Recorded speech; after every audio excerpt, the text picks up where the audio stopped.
Welcome back to Martins and More. My name's Maury Rutch.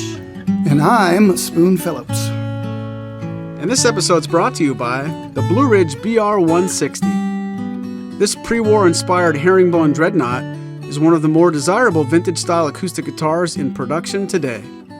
It starts with a solid Sitka spruce top and hand-carved parabolic top braces that represent the pre-war forward X pattern. East Indian rosewood back and sides add a strong bass to the spruce top's already full sound. If you're looking for the Martin Rosewood Dreadnought tone with a narrow neck and a huge discount, check out the Blue Ridge BR160 at maurysmusic.com today. Spoon, how you doing today? I'm doing very well, thank you. It's a rather muggy, balmy day here, and we have weather moving in, so you may hear some lightning in the background, and hopefully the power will stay on. That is one of my favorite Weezer albums, Muggy Balmy. Doesn't get enough credit if you ask me. Today we are talking about that Martin sound, and not to be confused with that Martin sounds good. Yes, the Martin sound. And is there a Martin sound, first of all? And if so, what is it, and how is it different, and maybe how do they achieve it? But I'll just begin right now by bringing up again, like I often do, that a lot of language, descriptive language, the person saying it knows exactly what they're talking about, and it may not actually be what the person listening thinks the word means. Like, for instance, we talked about guitar buzzing, and you went into great detail about what you consider buzzing as opposed to other kind of noises that a guitar can make. And I brought out in the past that when I started doing my reviews online and was getting a lot of praise for my descriptive language and the metaphors that I use, since there are very few words to describe sound, and particularly musical tone. So we have to reach into the other senses of touch and sight and all that. And somebody else, with a dissenting opinion got on and he says, all I need to know is if a guitar is bright or warm. As if warm and bright were opposite ends of the same scale. And people, not just me, piped in about bright and, so if a guitar is not warm, does that make it cool? If guitar's not bright, does it make it dark? And to me, bright and dark makes much more sense than and some people, what I would call dark, somebody else might call warm, and so forth. So we will try to at least talk about what we feel and think and perceive when it comes to Martin guitars. And if there is a signature sound, what is it? And I will try to put into words how wonderful life is that the Martin sound is in the world. Who invited Elton John to this podcast? Yes. But anyway, so the Martin sound. Obviously, not every Martin sounds the same. And so there's more than one Martin sound. But how would you like to begin? Other than encouraging our listeners, if they're on the YouTube version of this, to feel free to put comments below with their take on what we're talking about and their own take on is there a Martin sound and how might you describe it? Well, other than that would have been one of my early suggestions, so thank you for beating me to the punch. This is a very universal podcast in the way that it's your show as much as it's our show. We love bringing these topics to light, but they really do live and breathe. And hopefully you guys listening to this, like Spoon said, with an opportunity to type back at us or with each other. We certainly do want to go back and check out what you are saying, whether it's live in the comments on Mondays when I can actually moderate this whole thing, or even better still, these podcasts live on, and much later somebody might find this show a year from now. Let us know what you do think. But when I'm going to answer that, I'll actually quote our friend Dick Boak. I bumped into him so many times over the years, but one of the very first times I almost bumped into him, I was actually at the factory. He was talking to someone else, and I wasn't part of the conversation, but I was walking past him. Somebody brought a guitar to him and said, check this out. How great is this? And I'll leave most of the details out because they're not important. But this person was extremely proud of how bright and projective this guitar was. And Dick Boak was very, very cordial, and he was not demeaning, and he wasn't saying anything negative. But he was quoted to say, "That's easy. The hard thing about acoustic guitars is making them have bass." So I do recognize, at least from his point of view in an off-the-cuff conversation, who knows if he would go and own up to that comment or want to say it again now. I kind of have that in my mind where any acoustic guitar, whether it's $300 or $400 all the way to $3,000, can sound in a broad scope like an acoustic guitar. But when I compare the Martin sound to something like Yamaha, Gibson, Taylor, insert any real other big brand here or small brand, I think for the most part Martin's got a warmth, a bass, and a real thick voice that seems to make me happier when I strum a chord on a Martin. There's something that I'll almost make the analogy when you're playing piano and you change from one chord to the next. When you hold the pedal down, the sustain pedal, and change from one chord to the next, and that mush, here we go already, that might sound negative, there's this soupy connectivity. You have thick and mush and soupy. Yeah, well, and it's that we're are only 5 positive, minutes that are in. positive things from in Maury's perspective. So, Well, but yeah, go ahead. it's if I'm playing a chord on a Martin guitar, for the most part, there is some kind of a connective. What I just played connects to the next thing I'm playing in a very pleasing way. A lot of it's in the low mid range, and there's a thick voice to a Martin guitar that isn't present in other brands. And I swear I'm saying that with the painting with the broadest brush. We can dissect all these little terms and ideals as we go along. But if you handed me 3 different brands, I would believe that I have a very good chance of liking the Martin better than the other 2 because of a low mid range. There's a growl and a thick low mid range positivity there. I'm going to think of a better word as we go, but what do you think? Well, I know what my word is. It's undertone.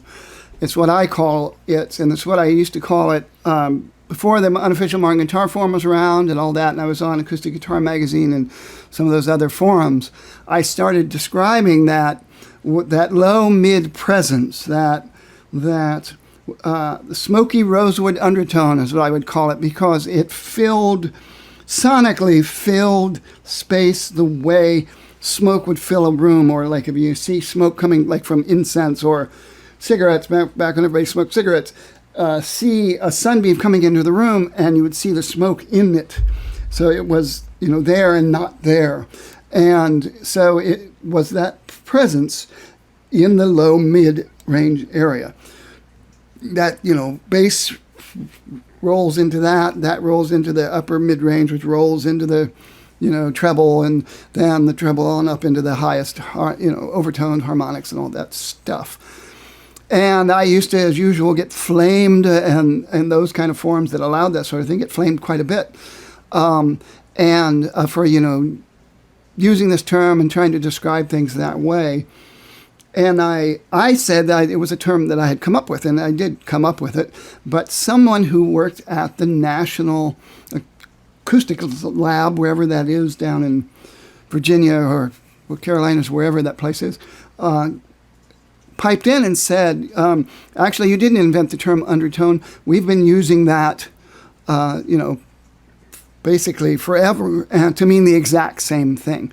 And so undertone can come from harmonics, but it comes from the lower harmonics. So even though the harmonics coming off, let's say, the low E and the A string are higher than the actual fundamental note of that E or A string, they're still lower than the treble notes often, and certainly lower than the higher harmonics. So it's a phenomenon that exists in acoustics, and particularly musical tone, as it relates to musical tone, that helps provide that thickness. So you talked about the sustain pedal, and so when you strum that chord and it starts to ring out and sustain, then you will get this, particularly with the lusher tonewoods of the rosewood family, you will get a swelling that will come up that starts to saturate the voice, and sometimes it bleeds up into the trebles. And I'm thoroughly convinced that you get that mostly in guitars that have a traditional wooden, wide dovetail neck joint that's glued into a neck block made of wood. And that, for whatever reason, the Martins that have that have it more than the Martins that don't. And when they came out with the old M&T neck, they sounded it differently. And there was a reason that people who were not Martin players ended up buying the old 16 or the old Aura models and choosing them over a standard series model because they were used to brands that didn't have that thickness, that woofiness. You call it soupy. I like to think of it as brothy. I think that sounds less negative to me because it's rich and, it's like beef barley broth, kind of, bouillon broth as opposed to thin, vegetable broth out of a carton. Here I am using mixed, throwing in metaphors all over the place. So I agree. I call it undertone, and apparently, acoustic scientists do as well in terms of how the harmonics work with the fundamentals. And I will say, for me, I'll just add that Martins have the Goldilocks just right of that. It's not that Collings don't have some of that going on, or Taylors, or Goodalls, or Husson Daltons, or what's the fella who used to make guitars? Jackson Browne used to play one of his guitars, and after his factory burned down, he moved to the Northwest and just went into business selling like purfling and guitar parts. Oh, Michael Gurian. Thank you, Gurian, and so forth. Gurian, by the way, is credited with inventing what we call the M&T neck joint. Though I think he probably used solid neck blocks. The old Martins used to have plywood neck blocks, but now they have solid SIPO neck blocks. But anyway, that's the just right for me. And all of those brands I mentioned are on one side of that just right, with varying degrees lesser of that thickness, of that robust presence that is coming up out of the body and meshing with the fundamentals and the harmonics. On the other side, there are makers that have more so, and I would say Santa Cruz is the example I always make.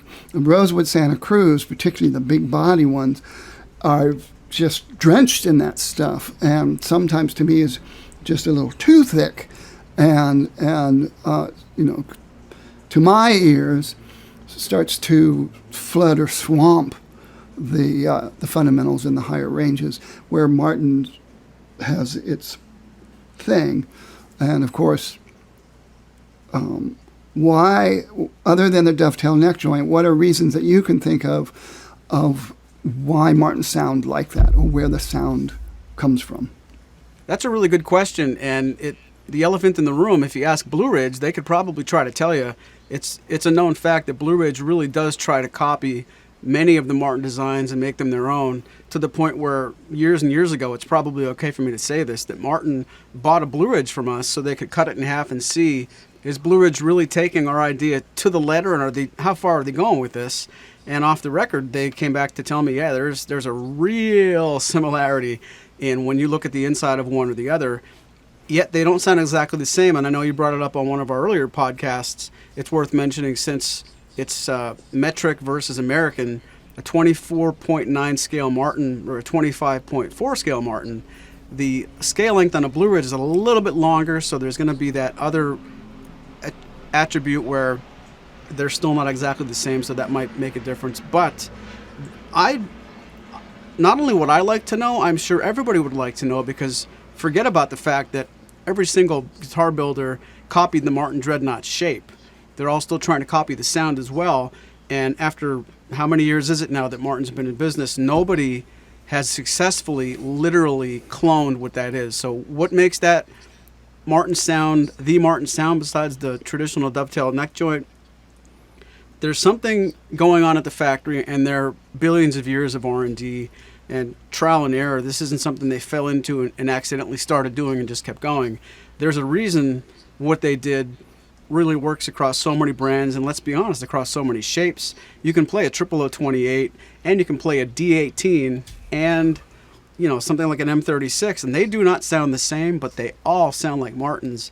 There aren't enough hours on this podcast to answer that question, especially with me being the one talking, but it's a fascinating thing, and I know enough people at Martin that they've got to be so proud that they've made something so unique and so legendary, and they're still the best ones to do it. And there was a post on the Acoustic Guitar Forum, it's probably still going, where who does the Martin sound even better than Martin? And I only glanced at the first page and I didn't find enough time to really read through it, but that tells you a lot right there. We're almost admitting the Martin sound is it. Who does that better? It's not like who does a certain sound better and is Martin in the running. Martin invented and perfected this. Who else does it as good or better? And it's pretty fascinating that I've often just been drawn to it, even if I can't define it. Well, we're both speaking as extremely Martin-centric people. We're Martin fans. And so there are definitely people who prefer Taylor, the Taylor sound, and like the chiminess of it, like the fact it isn't thick. There's plenty of people out there, even before Taylor showed up, that thought Martin sounded too thin or too woofy, or they were, infamously hard to record, the big rosewood dreadnoughts and stuff, because of all the overtones and all that stuff. And I think it was said with some accuracy that in the late 20th century and probably into the 21st century, lots of artists own Martins and also own Gibsons and own the Taylors or whatever, but you almost always would find a Collings in guitar studios in their arsenal because they record so well, because their notes stay really straight and their harmonics and everything kind of lines up in its lane.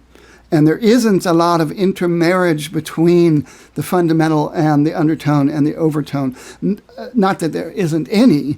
And when you get into later years, they started making more what they considered more pre-warish instruments, though they still have the multiple steel neck rods. And so it's an odd combination of a dovetail mortise and tenon that's not as big as the Martin dovetail or Gibson dovetail, and bolt on, and two big rods with bolts. So that's part of it. Their finishes are different. That's part of it too. Martin has a particular nitrocellulose finish that they put on their guitars, most of their guitars, and at a particular thickness. And when you get into the Authentic series, it gets even thinner when they use the thin finish, or if you get custom shop with the thin finish. So there's lots of reasons that not every Martin sounds exactly the same, body sizes. But look at the Gibsons that Martin has made. Look at the CEO models that looked like a J45 and looked like a LOO and looked like a SJ200, and how none of them sound at all like the Gibson that they look like. So even though they're using a shape that's very similar to the 00 shape, and that's very similar to the grand super jumbo shape and the jumbo shape, what their slope-shoulder dreadnoughts are called, they don't sound, because of whatever Martin does, they sound like Martins. And I mean, the closest maybe was the CEO8 with, what on earth is the back and sides of a CEO8? It's not walnut. I can't remember right now. It's not a typical, it's not maple, but it's not a typical wood that, Martin uses all the time. And that still doesn't sound, that may sound the least like a typical Martin, because it's not mahogany or a rosewood, but it still doesn't sound like a J200, even the J200s that are occasionally made with something other than maple, or J100, which is mahogany. So conversely, the hummingbird and the dove and the Heritage models and other things that are square-shouldered guitars that are much more like the Martin 14-fret Dreadnought, they don't sound anything like a D18 or D28. So, we can talk all day about what it might be, but it's definitely something, and it's definitely unique to Martin in terms of the major manufacturers. There are definitely luthiers out there, people like T.J. Thompson, who make unbelievably accurate, wonderful replicas of pre-war OMs and dreadnoughts and such like. And so people, can certainly argue about which of those guys and, make Martins that are very close to Martins, but you're talking about such small production numbers at such higher prices that they certainly are not a threat to Martin in any sense of the imagination. So, I mean, isn't it uncanny where you can play a 0018, an M36, a D45, and say a Taylor, I don't know their nomenclature, but a 00 Taylor with mahogany and spruce, and the three Martins sound more like each other than the Taylor does to the 00 Martin. Absolutely. For the sake of argument, say that they're both Sitka and mahogany. What is going on besides the inherent... I mean, Taylor can buy a Martin guitar and cut it in half, and I don't know if they've ever admitted to doing so, and I'm sure there's been times there are Taylors at Martin's R&D room where they're looking at what they're doing. What is it that happens in Nazareth and, frankly, at the Navajo facility for Martin where it's just not... You just can't steal the recipe and run home and do it? Well, I think that you brought up two important things. One is the M&T Martins that are made in Navajo are still have a Martin sound. Anybody who remembers the old 1 series and the old Road series, the DMs and that stuff, would certainly know what I'm talking about, because when they were made in Nazareth, it was the same thing. It doesn't sound the same as what we now call a standard series Martin, but they still sounded like Martins. They still sounded more like Martins than anybody else's guitars.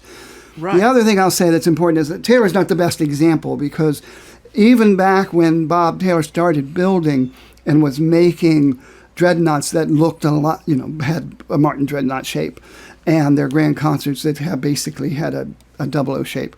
And the necks were very different. The neck joints were very different. Ironically, their neck joints kind of turned more traditional acoustic and less like an electric guitar. And their whole selling point when he first went into business was basically putting an electric guitar neck on an acoustic guitar that could adjust like an electric guitar neck and feel like an electric guitar neck. They've changed their neck shape. They've changed their neck joints over the years. Still nothing like a traditional Martin neck joint.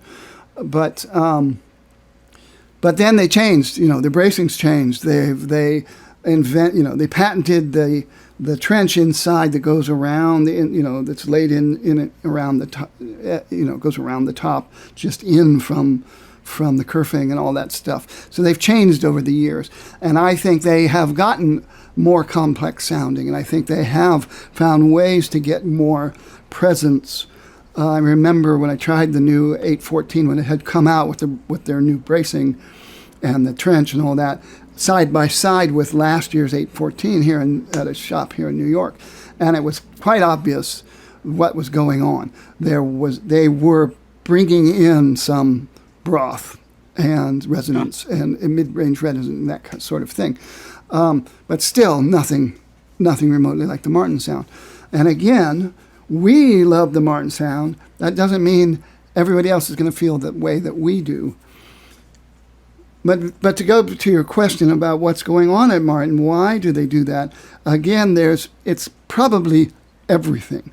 It is the finish. It is the bracing. It is the thickness of the top. It's the thickness of the back and sides. It is the neck joint. I mean, you can play Martins from different eras and they don't sound the same. 50s Martin doesn't sound like a 30s Martin, doesn't sound like a 70s Martin. 70s Martins don't sound like a 90s Martin, and so forth. Exactly. But you can go into the minute details of this has more of that or less of that. But they all still have that body resonance, that undertone, that presence, that extra stuff that we fell in love with when we were kids. When do you remember encountering a Martin and recognizing that there was something special about it?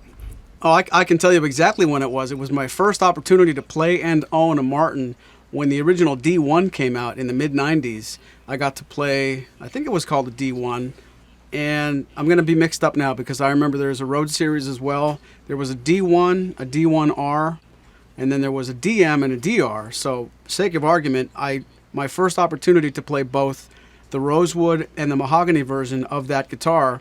Get your field recorders out, start taking notes, and if you're going to listen to any part of this podcast, make sure it's this part right here. I fell in love with the mahogany version, and I remember telling the salesperson, "Wow, I Rosewood's more expensive, but I think I like mahogany better." And all jokes aside, that opportunity to play my first Martin guitar and afford it, because this is somebody, and you guys can relate to it. If you were going into the early 90s when the only guitars you could buy from Martin were standard series instruments and expensive stuff, all relatively speaking, being able to get something like a D1, I couldn't believe it was real. I was so excited to get, and it's cliche, the Martin sound at a better price point. And that wasn't the first time I've ever heard a Martin guitar or seen one in an advertisement, seen one in a concert, but the first time I held one, that was enough for me. And maybe it was smart that I didn't compare it to some other guitars I would never be able to afford. Who knows if I went back in time now and compared that to a D18 or a D35, or maybe I would have recognized that it's worth spending the extra double the cost or whatever it would have been. But yeah, it was the mid-90s, whenever that first, probably the year that you could buy a D1, that's when I decided, and it took no longer than one sitting. I was totally hooked. Wow. So how old were you at that time? In my 20s, I guess, mid-20s. Yes, I held back when you said that about the D1 as opposed to the D1R. I didn't do the jolly, what? So allow me to do it then. Wow. I'm glad I'm recording this. I wish I could actually do the sound effect they have in cartoons for that. That'd be a good sound effect for you to get. I understand exactly what you're talking about. When I was a kid, I knew nothing about guitars. I had no idea I grew up listening to Dylan and the Beatles almost exclusively, and I had no understanding whatsoever. They played guitars, and somebody had left some old beat-up guitars in my basement, some friends of my brothers, that were all painted psychedelic and stuff, but they didn't really work, and they had like a couple strings on them. But one of them had F holes, like Harrison's guitar and and Lennon's Casino, and all that stuff. So I thought they were cool. And one of them had like a Fender style headstock, like a Strata headstock. I thought they were cool, and they're basically just toys for me and my friends to basically do karaoke to Beatles records. Yeah. And but I asked somebody at one point what kind of guitars Crosby, Stills, Nash and Young played, after being completely blown away by hearing Four-Way Street, particularly the acoustic stuff in those days on that double live album. And somebody said Gibsons. Some older kid, high school student, said Gibsons. And so I assumed they played Gibson acoustic guitars for years. And he, of course, was referring to their electrics. And, Neil was, played by that time, was playing a Les Paul, and Stills was playing a Firebird. And they both, were played like ES-335s at one point, though I never remember when the Gretsch White Falcons showed up in any of that stuff. But my first opportunity to see a real Gibson, because I grew up in one of those kind of towns where the local music store had nothing but the cheap Asian guitars. Yamaha was probably the most expensive thing they carried. And I finally saw, a young adult musician with a Gibson, and I'm pretty sure it was a Hummingbird. or dove. I think it was a hummingbird, and it didn't sound anything like Crosby, Stills, Nash sounded on the records. And I remember to me, sounded very thin trebles. And he even let me play it. My God, by that time I was strumming guitars, and thin trebles and a very thuddy, thunky, immediate thunk, thunk, thunk, wound string sound. With, as our friend Tony Phillips likes to say of Gibsons, they have decay for days. Yeah. But that, it was the sound that it was.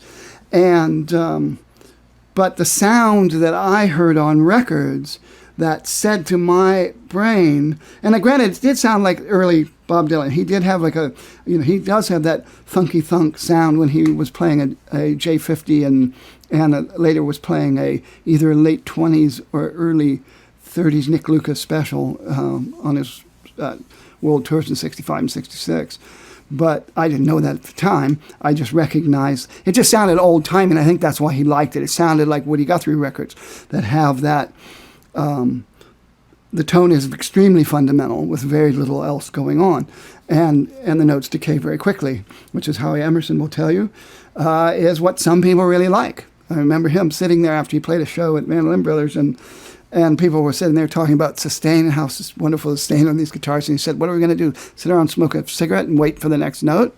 I could hear him saying that too. He doesn't like it. He doesn't like the overtones. He wants fundamental and, harmonics, but he doesn't want all that stuff to get in the way of the next note, almost in a jazz sense. The reason jazz players like the, maple and spruce is if they're going to play a 13 flat 5 or whatever their chord is, they want to hear that barbershop quartet of all 6 notes, sextet of all 6 notes without anything else getting in the way. It's all about the piano-like, chord going on. And so, I get all of that. I would much rather hear Joe Pass play his own 45 or play, a D18 or any of those guys, because I love that thicker Martin sound with all those overtones and sustaining overtones that build up, that help create that Martin sound. So, but this is where it came from. Anybody who knows me and have heard us talk, well, I've heard this story. It was Neil Young playing Cowgirl in the Sand on 4-Way Street, and it was David Crosby playing Lee Shore on 4-Way Street, and it was Stephen Stills' leads on the Way Home. I think that's the one. What's the one they do in When a Dream Came? Is that on the name of On the Way Home? And those were that's what an acoustic guitar was supposed to sound like. That's what I felt like. And then my brother and his girlfriend take me to see the Concert of Bangladesh at the drive-in theater. And there's Bob Dylan playing a D28.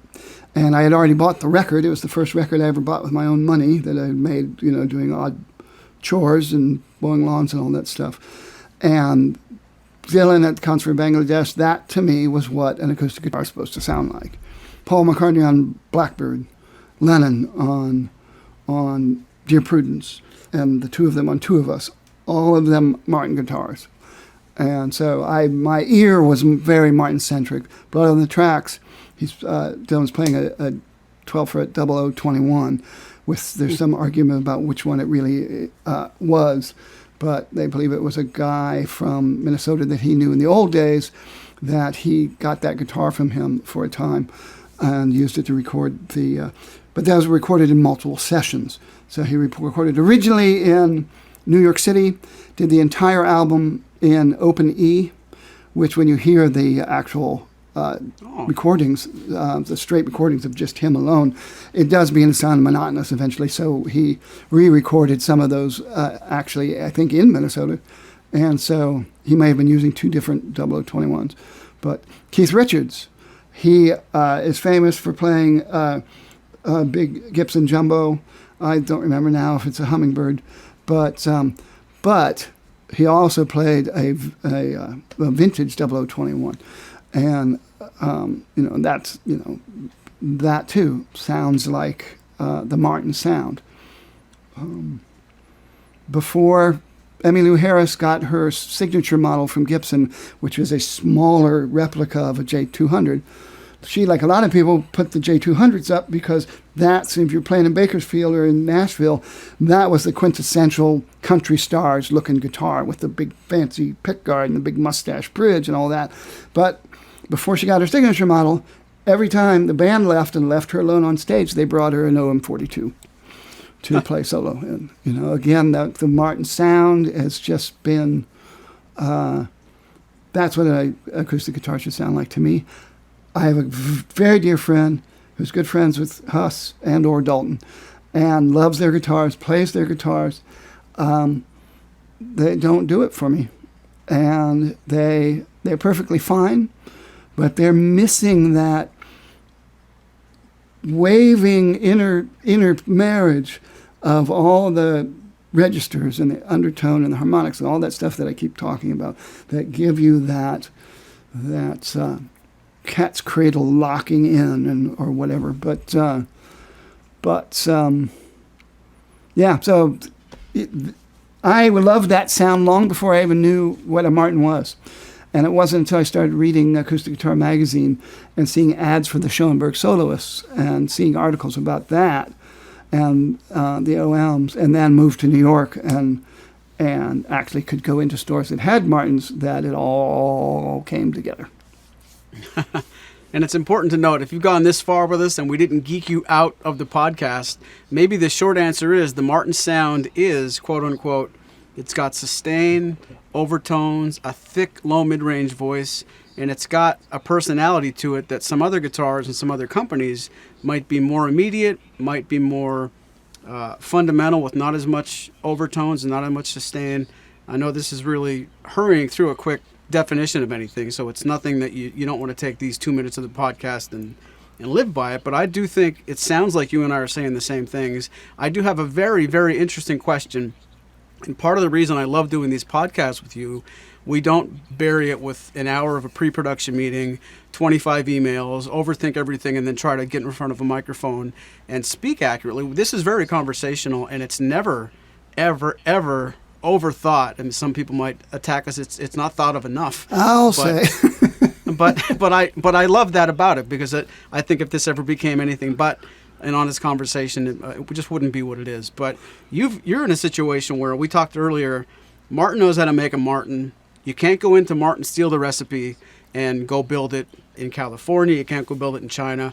But you own a guitar that the back and sides were built at Martin, and the top was built by people who used to work at Martin, and they connected everything together. Where do you rate your conversion in this whole scheme of things, or is that too convoluted to talk about? I don't know where I say I rate it very highly. I absolutely love it. And even though I suffer from dreadnought shoulder, I just hope that I never, ever, ever get in a position where I have to sell that guitar. And but yes, it was back when Dave Strunk had to leave the company because he had some issues with his knee and just couldn't do the standing, anymore, and needed to work on his own schedule. That when he and Rich both left the company and started Brothers Music, I wanted to throw them a little business. As you know, our friend Dave Musselwhite has been world famous for doing those kind of conversions, where they take a old Martin with, usually with Brazilian rosewood back and sides. Like most recently, the one we got to play at Martin Fest was a D28E. So it was really heavily braced and had the electronics in it with the the tone and volume knob and all that stuff. And they were very overbuilt guitars, and had that top taken off, and Musselwhite and other craftsmen that he deals with, that he will shop it out to when it comes to like pearl inlay and stuff,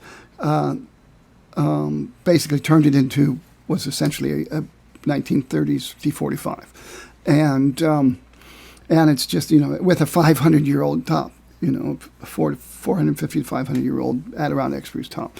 So Crazy. Some some people are against, how can you do that to old Martins? In my case, the guitar that I had mine built from had been destroyed. So the top and neck were completely destroyed, and there was actually a hole in on the bass bout around on the lower bout shoulder, and or I guess you can call them, I guess it's the hip. The shoulders are up by the neck, and they did a spectacular job. And it has authentic 1937 bracing. So on Adirondack spruce, and and the bridge is authentic to the 30 style. The fingerboard is so in other words similar to what you would get at the factory in the authentic series. There was a time when the factory would do that, and then they realized they were actually in competition with their own authentic series, so they stopped doing conversions. And there've been talk once in a while of them going back to it. I don't know if they ever will. But so it's about as Martin as you can get. Just was done by a guy from the repair department, and Rich worked in various places instead of the Martin custom shop. So I guess you can say it's an unofficial Martin.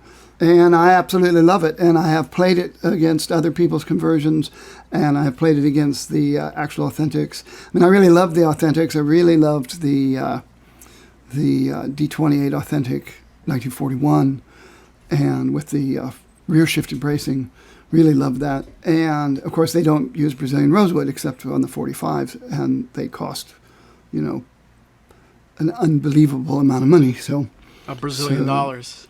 A Brazilian dollars. Thank you very much. Exactly.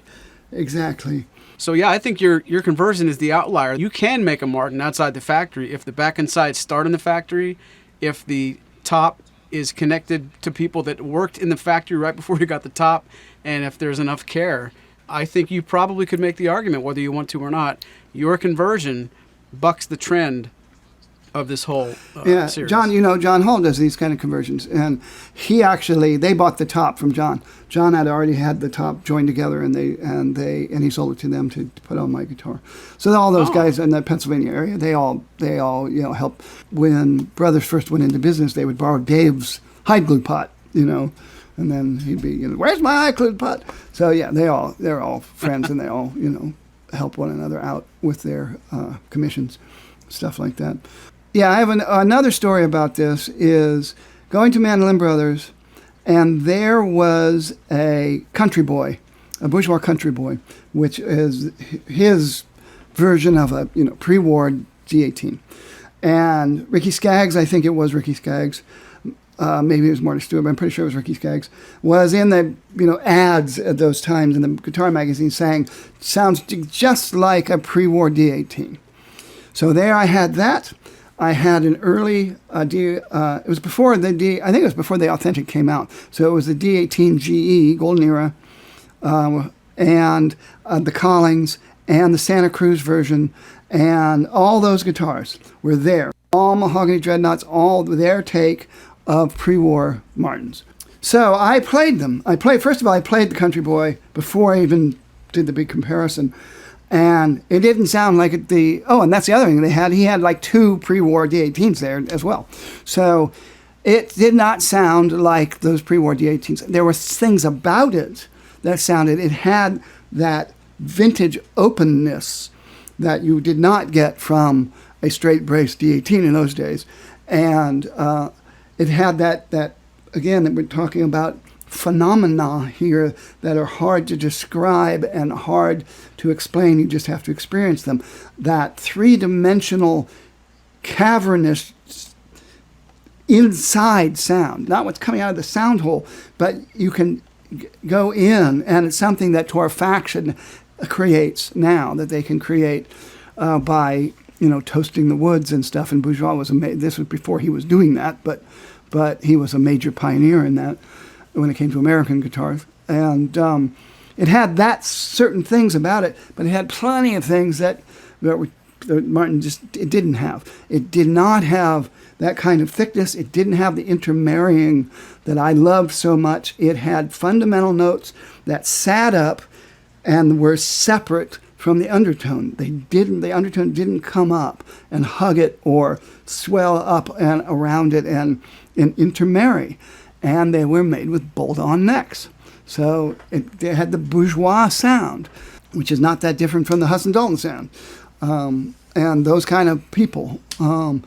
And so I played these different things, and the people the sound that was closest was the D18G and the Santa Cruz, whatever the Santa Cruz guitar was. I don't remember the specific model, but also full-size dovetail neck joint.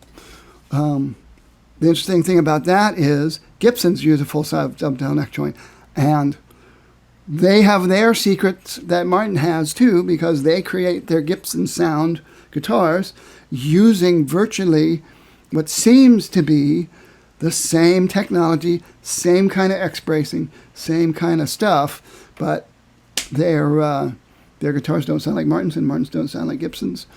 And that, for as nice as that Bourgeois was, it did not sound to me like the pre-war D18s nearly as much as the D18GE sounded like them, even though it more heavily built, thicker bracing, didn't sound exactly like a pre-war Martin either. But what they did sound like was a Martin.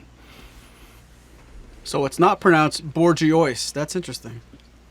Tisn't.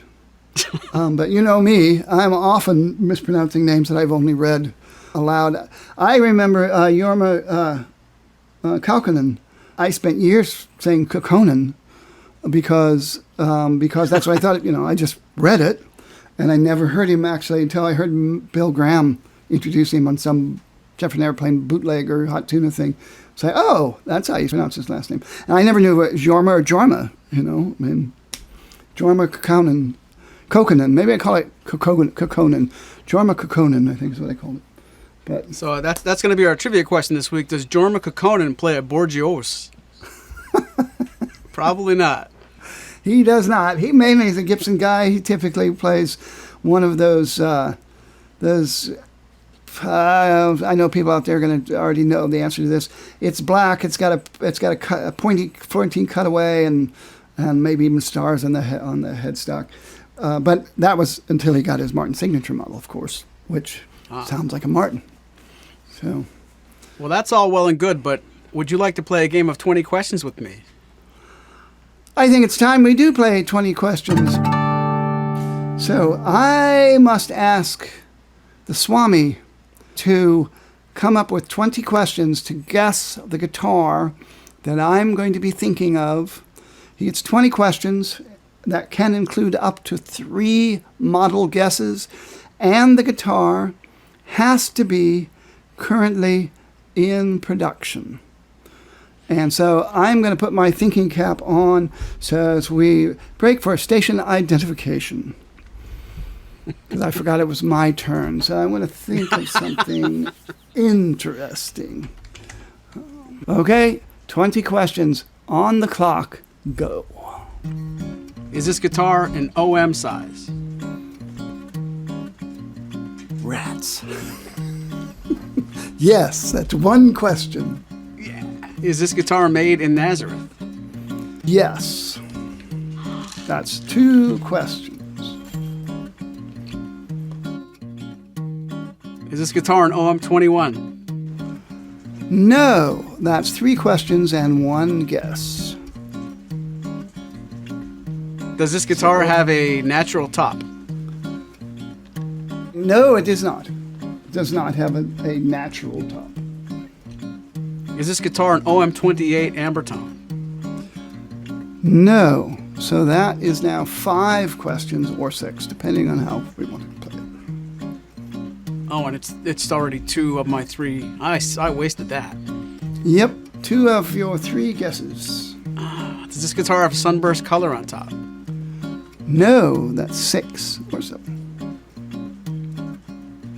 Does this guitar have amber tone on top? No, that's 8. Does this guitar have herringbone? No, 9. Number 9. Number 9. Number 9. Does this guitar have abalone on top? No, 10. 10. 10. Does it have tortoise binding? Negative. What? Is it in the standard series? No. Is it in the 15 series? 13. Is it in the 16 series? 14. I know how this movie ends. Is this in the Modern Deluxe series? 15. Is it a special edition? Yes. You can't answer, but those of you listening, do you know? Wow. It's an OM-sized long scale. It doesn't have herringbone. It doesn't have tortoise. It doesn't have abalone.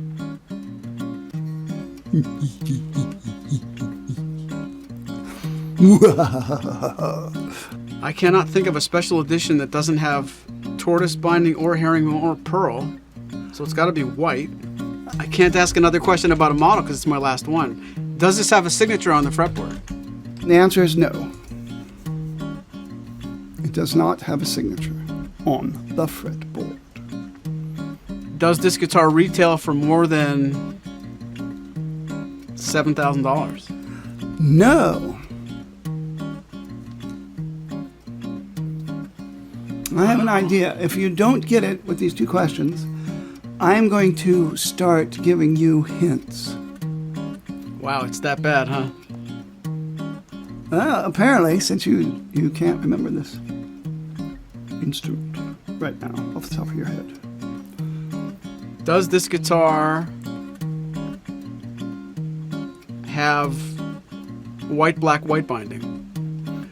No. Does this guitar have no binding? That is incorrect, and those are now 20 questions. This guitar has certified European flame maple binding. This guitar has a certified ebony bridge. I'm still here. This guitar has a certified top. It has a satin finish.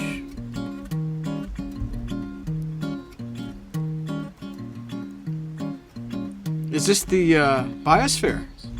The OM Biosphere is correct. Jesus Christ. The OM Biosphere with a Robert Getzel mural of a... You asked me tortoise. You said, does this have tortoise? And they're going to say on the... And I thought you were going to talk about the sea turtle. But that's Does it have a tortoise on the top? Wow. I warned you. I was coming for you. Boy, are you in trouble next time. I'm glad I got on the website. I hadn't, I could have just thought of one off the top of my head, but I thought, no, wait a second, let's go into special editions and see if there's anything interesting. You're rotten. I think I asked the right questions, too. I think wanting to know the binding would have given away maybe the series, maybe the cost. Wow. You started off with OM to begin with, and... fell off the cliff from there, yeah. Yeah, well, you started to go through all the series. You just unfortunately thought of special edition way too late. But well, I'm in a bad mood now. From all of us at Maury's Music, thanks for listening. Well, so when you get that, when it comes in, you'll have to let us know if it has the Martin sound. I'm sure it does. Wow. Sapelli back and sides. So the Martin OM Biosphere, if you've never seen it, you should really check it out. It's gorgeous. It has really beautiful high contrast banding on the FSC certified Sapelli back and sides. It has an FSC certified select mahogany neck. It has a certified, it doesn't say FFC certified, but a certified European spruce top. And that may just be, they may have just accidentally left off the Forest Stewardship Council when it came to the top. But certified ebony for the head plate. Beautiful maple binding, as I already said. So a very cool guitar. And, very much with Martin's commitment to sustainability in the natural environment and in the forests that are managed by humans. So very cool guitar. Well, thanks, Spoon. You got me fair and square, and I do so look forward to next week. I want to thank everybody for listening. This was really a fun topic, and if we got close to putting our definition on the Martin sound, I hope we got halfway there anyway. And if you have more things to add, please send us an email anytime you want, support@maurysmusic.com. And we definitely invite you to take part in the live chat and the comment section if you're checking this out on the YouTube version of everything. That's going to do it for The Martin Sound. From all of us at Maury's Music, thanks for listening. Hear you later. This has been a presentation of Maury's Music, your trusted source for Martin and Blue Ridge guitars. Find us online at maurysmusic.com.